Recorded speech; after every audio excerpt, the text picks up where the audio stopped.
disais, on est dans le Million Dollar Podcast aujourd'hui. Puis oui, ça fait déjà une couple de minutes qu'on est déjà sur l'appel. Hein, tu vois, on est tellement habitués, Marianne, puis tu es quelqu'un qui est naturel. Mais aujourd'hui, le sujet qu'on va faire pour le reste, parce que oui, on pourrait dire que tu as fondu, puis attends un petit peu, t'es où? Juste ici. Juste ici. En ce moment, on la voit, mais bientôt, on ne la verra plus. Fait que là, pour l'instant, prenez quand même la chance de la regarder ici. Marianne est juste à côté de moi, après avoir perdu On ne dit pas. quelques livres. 1, 2 ou 3. Ou 4 fois 10. Mais on ne le dit pas, on ne le sait pas. C'est soit 1, 2 ou 3. On est juste en train de prendre notre forme. Mais je pense que l'important, c'est que tu te sentes bien dans qui Oui. tu es et qui tu deviens. Puis c'est ça qui est le plus important. 100%. Tu fais partie de l'équipe, ça fait quand même un certain temps. Ça fait plus que 3 ans déjà. À différentes facettes, tu as travaillé, tu as eu un départ canon en immobilier. On connaît bien Mariam. On sait que Mariam, c'est quelqu'un qui est fonceuse.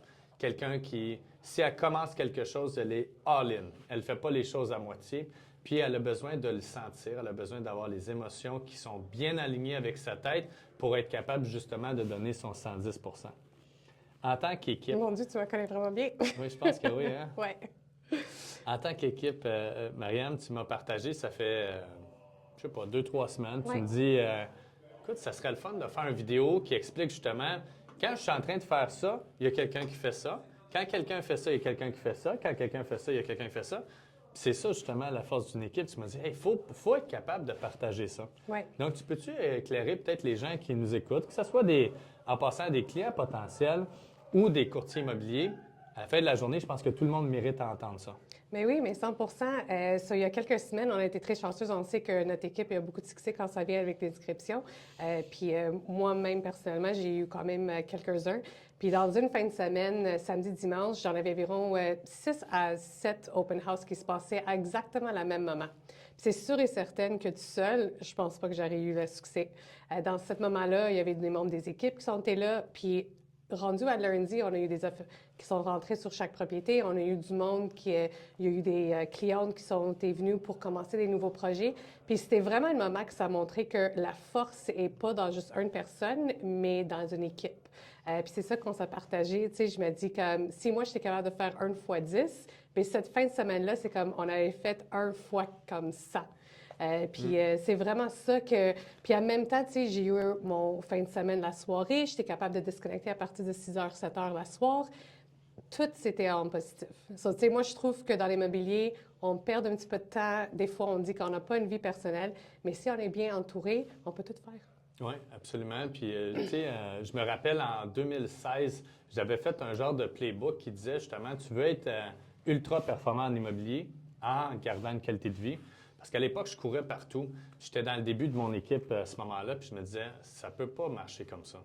Tu cours partout, il faut que tu regardes tes messages, tu regardes l'autre message, il y a quelque chose qui rentre, tu t'en vas là. C'est vraiment une job que tu peux t'arracher les cheveux de la tête puis tu peux te sentir pas bien ou tu peux tout simplement délaisser ta vie familiale ou ta vie personnelle pendant une certaine période puis tu te dis, moi, je me concentre juste sur la carrière. Puis à mon avis, à moi, en tant qu'équipe, comme tu l'as mentionné, tu es capable de tout faire. Ouais. Tu as mentionné que vers 6h30, 7, tu te déconnectes. Ça veut dire que tu as mis ton téléphone de côté puis tu as pensé à toi et toi seulement, puis peut-être quelqu'un d'autre à ce moment-là. Puis je pense que tu as mentionné également, pendant que tu faisais, il y avait le week-end, il y a eu 6-7 visites libres. Mais 6-7 visites libres, je veux dire, pour les gens qui nous écoutent, là, vous le savez très bien, tu ne peux pas faire 6-7 visites libres dans une fin de semaine tout seul. Impossible. Tout se passe en même temps. C'est comme entre 2 et 4 heures. Oui. So, on ne peut pas être partout dans la ville. Non, puis c'est des blitz en immobilier, Oui. Marianne. C'est comme on peut avoir une semaine où c'est un peu plus tranquille. Ça veut dire que tu vas avoir quand même une semaine chargée, mais tranquille, pas comme trop d'action. Puis là, il y a une semaine que c'est comme dans le tapis. Là. Oui. Puis que c'est là que tu fais tes 6-7 visites libres, c'est là que tu reçois les offres, peut-être même sur les 6 propriétés en même temps. Oui, non, ça c'est arrive. tout en même temps, là, comme ça. Comment tu veux faire tout ça? Comment tu fais? On peut pas. Tu sais, comme c'est zéro, comme, tu sais, c'est pas 1 plus 1, ça fait pas 2, c'est impossible. Ça, c'est sûr et certain. Puis en même temps, c'est une service à clientèle. Tu sais, comme les clientes sur ces 8 propriétés-là, puis ça, comme je vous dis, ça, c'était comme juste les miennes. On parle même pas de l'équipe, tes inscriptions, des autres collègues de l'équipe. Tu sais, comme les clientes, ils ont senti ça super bien à l'aise. Il y a eu une super belle suivi. Puis, tu sais, comme pour eux, ils ne sont pas comme, OK, tu sais, l'équipe est débordée. Il y a eu un service comme, on appelle ça un white glove service. Ouais. Puis c'est ça que ça fait la différence. Puis comme des gens qui veulent inscrire leur propriété, c'est ça que vous cherchez. Vous ne cherchez pas qu'il y ait quelqu'un qui arrive 5 minutes avant, ouvrir la porte, partir, pas de suivi sur les gens qui viennent. Tu sais, on veut quelqu'un qui est en contrôle de la situation. Exactement. Quelqu'un qui est en contrôle, c'est quelqu'un qui arrive bien plus en avance que 5 minutes avant. Parce que sur une visite libre 5 minutes avant, à mon avis, à moi, tu es arrivé en retard. 100%. Si tu veux arriver dans une visite libre, tu arrives environ 20, 30, 40 minutes à l'avance. Pourquoi? Tu vas allumer les lumières, tu veux ouvrir les rideaux peut-être parce qu'il y a peut-être de la lumière qui rentre. Ensuite, c'est quoi tu veux faire? Tu veux t'assurer que tu es le premier à visiter la propriété. Des fois même, tu vas rencontrer le vendeur sur place. Il va te faire le tour de la propriété, puis il va peut-être te mentionner certaines subtilités sur la propriété. Également, ce qui est important, c'est que parce que tu arrives le premier sur place, tu n'arrives pas puis il y a un line-up de 15 personnes. Quand tu arrives et il y a un line-up de 15 personnes, là, bien, premièrement, tu pars désorganisé sur ta visite libre. Tu n'es pas en contrôle. Puis, je peux te garantir une chose, ça ne sera pas une visite libre extraordinaire. Mais si tu arrives 20, 30, 40 minutes à l'avance, tu es le premier, tu as le temps de tout setup ça. Le monde, par la suite, ils vont rentrer un à un, puis tu es en contrôle, comme tu l'as mentionné, Marianne. Oui. Ensuite, prendre l'information de chacun des clients, parce que c'est notre responsabilité pour les vendeurs d'être capable de mentionner qui sont venus visiter sur place. Puis là, on fait le focus sur une visite libre. Mais mettons que tu avais, au lieu d'avoir une période que tu as juste une couple d'acheteurs qualifiés qui sont prêts à l'action, ça arrive-tu des moments que tu en as 10 qui sont comme le même week-end, ils veulent tous visiter? Oh, 100%. Puis ça arrive que des fois, c'est même pas dans la même ville.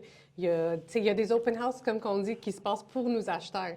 Ouais. Puis une autre force de l'équipe, c'est que des fois, on est capable de travailler avec des collègues. S'ils sont dans un quartier, ils sont comme, garde, je veux arrêter 15 minutes, accompagner ton cliente. So, c'est vraiment, comme on est un plus multiplié à les nombres de courtiers qu'on a. Des fois, il y a quelqu'un qui, je ne me rappelle pas que c'est qui, mais il dit on a toutes la même 24 heures dans une journée. Par contre, tu peux même avoir 48 heures ou 72 heures, dépendamment qui que tu as avec toi. Ça, si on est 4 ou 5 qui travaillent dans une journée, bien, c'est plus 24 heures. Non, c'est plus 24 heures. Puis la même chose pour nos clients. Tu mentionnais tout à l'heure, Marianne, pour nos vendeurs, exemple. Si moi, j'étais vendeur, puis je sais, je prends un courtier. Il y a, disons, 5 à 10 inscriptions, mais je ne suis pas même obligé de prendre celui-là qui en a 50. Mais genre, mettons que j'en regarde un qui en a 5 ou 10. Là. Mais si les 5 ou 10 propriétaires veulent une visite libre le week-end, il fait quoi, ce courtier-là? Il peut pas. Puis s'il y a des visites sur une propriété, une l'autre, puis là, il court d'une place à l'autre, là, pensez-vous que c'est le meilleur service que le client a? À la fin de la journée, comme tu l'as mentionné si bien, Marianne, avoir une équipe, avoir quelqu'un qui a une structure en place est capable d'avoir les bonnes personnes aux bons endroits. C'est un peu comme dans une bonne structure, les gens assis aux bonnes chaises donnent la meilleure structure. 100%. Puis pour eux qui sont en train de dire, ben non, mais tu sais, c'est mon personnalité, je suis quelqu'un qui est très comme personnel, c'est la façon que je fais, je peux vous jurer là, que dans une équipe, il y a plein de personnalités. Puis c'est ça, je pense que c'est la part qui c'est magnifique, c'est que chacun de nous, on peut avoir notre personnalité, on a chacun des clients différents, puis on est capable de représenter des gens. Ça, c'est ça, tu sais, il y a une force en arrière, mais tu es capable d'être un individuel aussi. Absolument, absolument. Est-ce qu'il y a d'autres choses que tu aimerais rajouter, Marianne, à propos des équipes et qu'est-ce qu'on vient de mentionner? Regarde, strength in numbers, c'est vraiment ça. Ouais. À la fin de la journée, puis le partage d'équipe, c'est ça le succès. Oui, merci beaucoup, Marianne, d'avoir été là avec moi. Good job.